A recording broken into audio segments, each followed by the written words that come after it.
Assalamualaikum warahmatullahi wabarakatuh. Kami dari kelompok 1, saya Isdayanti Dan saya Fitri Rambe. Saya Desinita ingin mereview makalah dari kelompok 9 yang berjudul Dinamika Pendidikan Islam di Nusantara.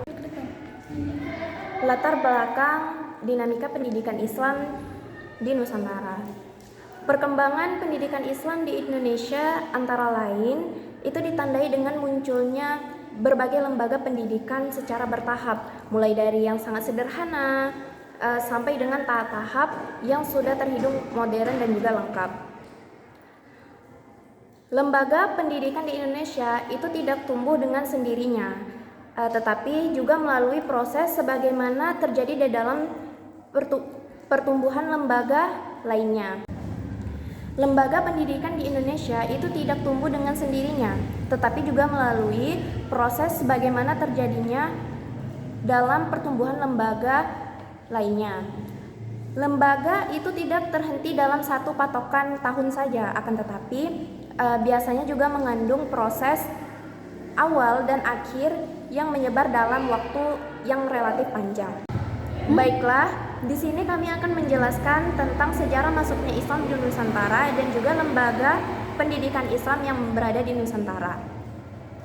Sejarah masuknya Islam di Nusantara itu sejak zaman prasejarah penduduk Kepulauan Indonesia yang dikenal sebagai pelayar-pelayar yang sangat mempengaruhi lautan lepas. Sejak awal Masehi itu sudah ada rute-rute pelayaran dan perdagangan antara Kepulauan Indonesia dengan berbagai daerah di dalam Asia Tenggara. Pedagang-pedagang Muslim yang berasal dari Arab, Persia, dan juga India itu juga sampai ke Kepulauan Indonesia untuk berdagang pada abad ke-7 Masehi, ketika Islam itu pertama kali berkembang di Timur Tengah. Dari berita Cina dapat diketahui bahwa di masa dinasti Tang pada abad ke-9 sampai ke-10, orang-orang Tasik itu sudah ada di Katon dan Sumatera. Tasik ini adalah sebutan untuk orang-orang Arab dan juga Persia yang ketiganya itu sudah jelas menjadi Muslim. Perkembangan pelayaran dan juga perdagangan yang bersifat internasional antara negeri-negeri Asia bagian barat dan juga timur itu mungkin disebabkan oleh kegiatan kerajaan Islam di bawah Bani Umayyah di bagian barat dan kerajaan Sriwijaya di Asia Tenggara. Teori tentang masuknya Islam di Nusantara. Menurut para sejarawan, teori-teori tentang kedatangan Islam ke Indonesia itu dibagi menjadi 4. Yang pertama itu teori Mekah. Teori Mekah mengatakan bahwa proses masuknya Islam ke Indonesia itu langsung dari orang Arab. Proses ini berlangsung pada abad pertama Hijriah atau abad ke-7 Masehi. Tokoh yang memperkenalkan materi ini itu adalah Haji Abdul Karim Amrullah atau disebut dengan Hamka. Nah, dia itu adalah salah seorang ulama sekaligus sastrawan Indonesia. Hamka mengemukakan pendapatnya ini pada tahun 1958 di saat orasi yang disampaikan pada Dies Natalis Perguruan Tinggi Islam Negeri PTNI di Yogyakarta. Yang kedua, teori Gujarat. Nah, teori Gujarat ini mengatakan bahwa proses kedatangannya Islam ke Indonesia itu berasal dari Gujarat pada abad ke-7 Hijriah atau pada abad ke-13 Masehi. Nah, Gujarat ini dia terletak di India bagian barat, berdekatan dengan Laut Arab. Tokoh yang mensosialisasikan teori ini adalah kebanyakan dari sarjana Belanda. Sarjana pertama kali yang mengemukakan teori ini itu adalah J.P. Knepel dari Universitas Leiden pada abad ke-19. Menurutnya, orang-orang Arab bermazhab Syafi'i itu telah bermukim di Gujarat dan melebar sejak awal Hijriah pada abad ke-7 Masehi. Namun, yang menyebar Islam ke Indonesia menurut Knepel itu bukanlah dari orang Arab langsung, melainkan perdagangan Gujarat yang telah memeluk Islam dan perdagangan kedua timur termasuk Indonesia. Teori Gujarat ini kemudian juga dikembangkan oleh J.P. Moketa pada tahun 1912 yang memberikan argumentasi dengan batu nisan Sultan Malik As-Saleh yang wafat pada tanggal 17 Zulhijjah 831 Hijriah atau 1297 Masehi. Nah, di Pasai, Aceh. Menurutnya, batu nisan di Pasai dan makam Maulana Malik Ibrahim yang wafat pada tahun 1419 di Gresik, Jawa Timur itu memiliki bentuk yang sama dengan nisan yang terdapat di Kambai, Gujarat. Yang ketiga, teori Persia. Teori Persia mengatakan bahwa proses kedatangannya Islam ke Indonesia itu berasal dari daerah Persia atau Parsi, Iran. Pencetus dari teori ini adalah Husein Jajadiningrat, sejarawan asal Banten. Dalam memberikan argumentasinya, Husein itu lebih menitik beratkan analisisnya daripada kesamaan budaya dan juga tradisi yang berkembang antara masyarakat Paris dan juga Indonesia. Nah, tradisi tersebut antara lain adalah tradisi merayakan 10 Muharram atau Asyura sebagai hari suci kaum Syiah atau kematian Husain bin Ali, cucu Nabi Muhammad. Seperti yang berkembang dalam tradisi tersebut, Pariaman di Sumatera Barat. Istilah tabut, keranda, itu diambil dari bahasa Arab yang ditranslasi melalui bahasa Parsi. Tradisi lainnya itu adalah ajaran mistik yang banyak kesamaan, misalnya antara ajaran Syekh Siti Jenar dari Jawa Tengah dengan ajaran Sufi Al-Hajj dari Persia. Alasan lain yang mengemukakan Husain yang sejalan dengan teori Mokheta yaitu ada kesamaan seni kaligrafi pahat pada batu-batu nisan yang dipakai di kuburan Islam awal Indonesia. Kesamaan lainnya itu adalah bahwa umat Islam di Indonesia itu menganut mazhab Syafi'i, sama seperti kebanyakan Muslim di Iran. Yang keempat, teori Cina. Teori Cina ini mengatakan bahwa proses kedatangannya Islam ke Indonesia, khususnya di Jawa, itu berasal dari para perantau Cina. Nah, pada masa Hindu-Buddha, etnis Cina atau Tiongkok itu telah berbaur dengan penduduk Indonesia terutama melalui kontak perdagangan. Bahkan ajaran Islam telah sampai di Cina itu pada abad ke-7 Masehi, masa di mana agama ini baru berkembang. Nah, menurut sejumlah sumber lokal tersebut ditulis bahwa raja Islam pertama di Jawa, yakni Raden Patah dari Bintoro Demak, itu merupakan keturunan Cina. Ibunya itu disebutkan berasal dari Champa, Cina bagian selatan, yang sekarang termasuk Vietnam.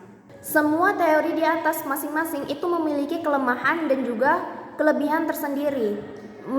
Meminjam istilah Azyumardi Azra, sesungguhnya kedatangan Islam ke Indonesia datang dalam kompleksitas, artinya tidak berasal dari satu tempat, perang kelompok tunggal, dan tidak dalam waktu yang bersamaan. Lembaga Pendidikan Islam di Nusantara, dinamika pendidikan pondok pesantren. Pesantren adalah lembaga pendidikan dengan ajaran agama.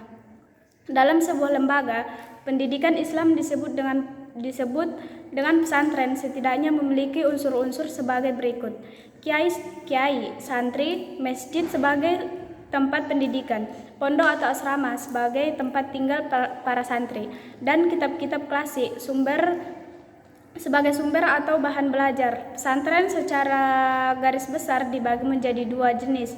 Pertama, pesantren salafi, dan yang kedua, pesantren khalafi. Pesantren salafi adalah pesantren yang masih terikat dengan tradisi lama pesantren, yaitu memusatkan perhatian pada kitab-kitab kanonik dan non-kanonik. Yang kedua, pesantren khalafi. Ini memberikan lebih banyak pilihan kepada santri untuk pengembangan diri. Sejalan dengan permasalahan utama pendidikan Indonesia, pesantren tidak luput dari permasalahan tersebut. Dengan menggunakan analogi pendidikan, pesantren tidak sulit untuk menilai bahwa Islam tumbuh di Indonesia, khususnya Jawa. Sejak awal perkembangan Islam, pesantren membangun tradisi kehidupannya atas dasar ideologi dan pandangan al-salaf, al-salih yang dikodifikasikan dalam kitab kuning yang dijadikan acuan normatif. Dinamika pendidikan surau. Kata surau adalah bahasa Minangkabau, sudah dikenal jauh sebelum masuknya Islam. Dalam sistem adat Minangkabau, surau dimiliki oleh suatu suku atau masyarakat sebagai pelengkap rumah gadang yang berfungsi sebagai tempat pertemuan, pesta, rapat, tempat tidur untuk remaja laki-laki yang sudah balik dan orang tua yang sudah lanjut usia. Surau adalah struktur pendidikan kedua setelah keluarga yang biasanya berlangsung di rumah pendidikan ke surau. Hal ini dilakukan karena suasana surau lebih hidup dan menarik. Di sana mereka bisa saling bertukar pengalaman. Surau yang pertama meletakkan dasar-dasar sistem pendidikan Islam meski diakui masih sederhana. Surau telah menyumbangkan peradaban tingkat tinggi. Pada umumnya, metode pengajaran yang diterapkan di surau menggunakan dua metode. Yang pertama, metode sorogan dan metode halakoh. Metode soroga adalah metode belajar mengajar dengan sistem personal. Guru mendengarkan bacaan atau laporan siswa tentang materi yang telah ditugaskan sebelumnya. Dan jika siswa melakukan kesalahan dalam membaca, guru akan segera memperbaikinya. Yang kedua, metode halakoh adalah metode pengajaran yang dirancang sedemikian rupa sehingga siswa duduk atau berdampingan dan mendengarkan ceramah atau penjelasan dari guru atau pelajar. Saat mengajar, guru menjelaskan materi sambil dikelilingi siswa. Dinamika pendidikan menasah. Secara etimologi, menasah berasal dari kata madrasah yang berarti tempat belajar atau sekolah. Selain sebagai tempat belajar, menasah juga merupakan tempat ibadah atau sholat, tempat pertemuan, tempat penyuluhan, pusat informasi, tempat tidur, dan penginapan bagi musafir. Dari segi pendidikan, menasah merupakan lembaga pendidikan anak usia dini yang setara dengan jenjang sekolah dasar. Di menasah, santri diajarkan menulis, membaca, huruf Arab, ilmu agama, Jawi atau Melayu, dan akhlak. Menasah dipimpin oleh seorang tengku. Di daerah Aceh Besar disebut dengan Tengku Menasah. Perkembangan menasah sebagai lembaga pendidikan Islam tradisional di Aceh baru diketahui sejak munculnya sistem pemerintahan pada masa pemerintahan Sultan Iskandar Muda Mukute Alam. Menasah adalah istilah yang berasal dari Aceh yang sudah lama dikenal. Menurut Snouk Hazmi dan Badruzzaman Ismail, menasah berasal dari kata madrasah atau Arab. Karena masyarakat Aceh kesulitan menyebut kata madrasah, maka disebut dengan menasah. Selanjutnya yang keempat, dinamika pendidikan rangkang. Rangkang adalah tempat tinggal murid yang dibangun di sekitar masjid. Menurut Kanom Makuta Alam, dalam tiap-tiap kampung harus ada menasah. Masjid berfungsi sebagai tempat berbagai kegiatan umat, termasuk di dalamnya kegiatan pendidikan. Sebagai lembaga pendidikan lanjutan, murid yang diterima di rangkang ini umumnya mereka yang sudah belajar di menasah. Sebagai lembaga pendidikan menengah, di rangkang diajarkan pelajaran fikih, ilmu tauhid, akhlak dan bahasa Arab. Buku-buku yang digunakan pada umumnya bahasa Melayu dan sedikit buku bahasa Arab. Kemudian murid dibimbing membaca kitab tafsir, hadis dan fikih yang berbahasa Arab serta diterjemahkan ke bahasa Melayu. Buku-buku yang digunakan umumnya buku-buku bermazhab Syafi'i. Yang kelima, dinamika sejarah Dayah.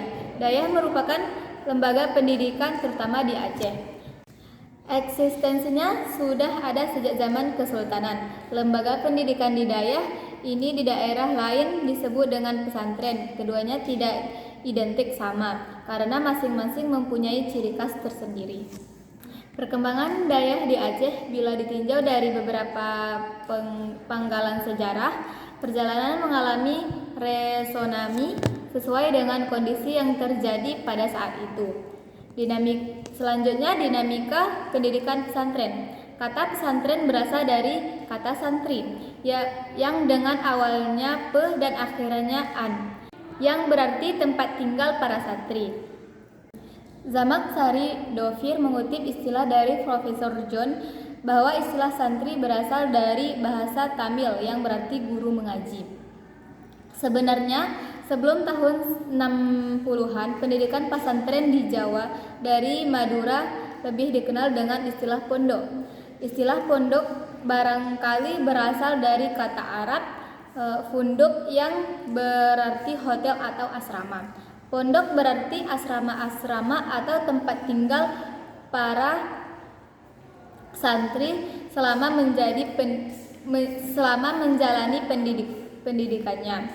Dalam pemakaian sehari-hari, istilah pesantren biasanya disebut dengan pondok saja atau kedua kalimat pondok dan pesantren digabung menjadi pondok pesantren. Tokoh yang pertama kali mendirikan pesantren adalah Syekh Maulana Malik Ibrahim, berasal dari Gujarat, India. Beliau adalah tokoh pertama yang mengislamkan Jawa yang kemudian melahirkan Wali Songo yang juga mengembangkan dakwah Islam melalui pesantren.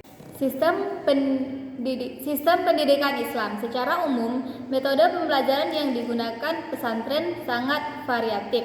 Namun terdapat beberapa hal yang sering dijadikan sebagai bahan taparan, di antaranya yaitu pertama, sorongan, yakni metode belajar individual di mana seorang santri berhadapan langsung dengan kiai atau guru. Yang kedua, bandongan. Bandongan yaitu metode pembelajaran secara kelompok di mana seorang kiai membaca dan menerjemahkan kalimat-kalimat yang ada pada kitab dan menjelaskan secara singkat.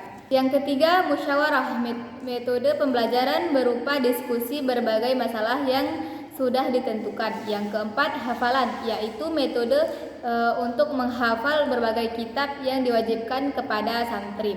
Yang kelima, halaqah, yaitu metode pembelajaran yang disampaikan dengan cara ceramah, biasanya disampaikan dalam kegiatan tabligh atau kuliah umum.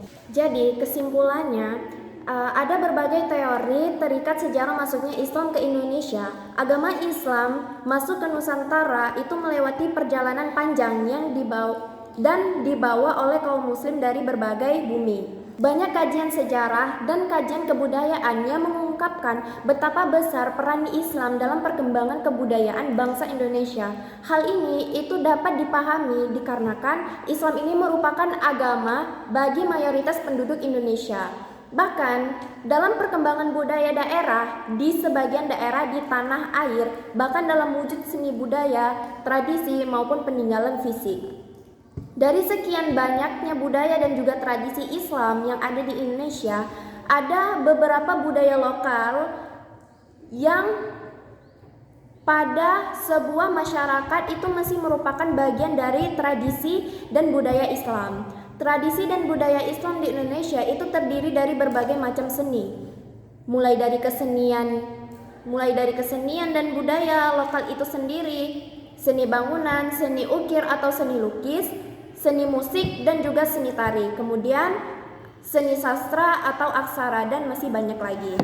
Jadi menurut saya isi makalah pada kelompok 9 ini sudah bagus dan juga lengkap. Akan tetapi di bab pendahuluan latar belakang itu isinya sedikit. Jadi pembahasan di latar belakangnya itu kurang. Menurut saya, makalah ini sangat menarik perhatian pembaca dikarenakan temanya membahas tentang sejarah dan lembaga-lembaga pendidikan Islam di Indonesia. Namun, dalam penulisan makalah terdapat beberapa kalimat yang tidak saya pahami. Menurut saya, makalah ini sudah bagus, jelas, dan mudah dipahami. Namun, dalam penulisan makalah terdapat kata yang tidak dispasi. Mungkin hanya ini yang dapat kami sampaikan. Jika ada kesalahan, mohon dibicarakan dengan baik-baik. Jangan mencari yang lebih baik sendiri tanpa kekasih. Sekian dan terima kasih. Assalamualaikum warahmatullahi wabarakatuh.